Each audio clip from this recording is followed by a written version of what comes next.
கல்விச்சாலையில் கண்களே நல்ல தத்துவம் பூவையின் மேனி அற்புதம் பூக்களால் செய்த புத்தகம்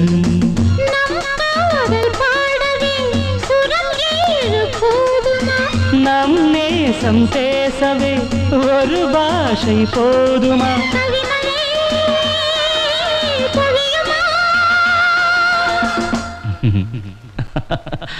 பழைய கனவு உனக்கு எதற்கு கலையட்டுமே நமது கதையை உலகம் முழுதும் புகழட்டுமே கவிதை எழுது இளைய கவிகள் எழுகவே எழுகவே பழைய கனவு உனக்கு எதற்கு கலையட்டுமே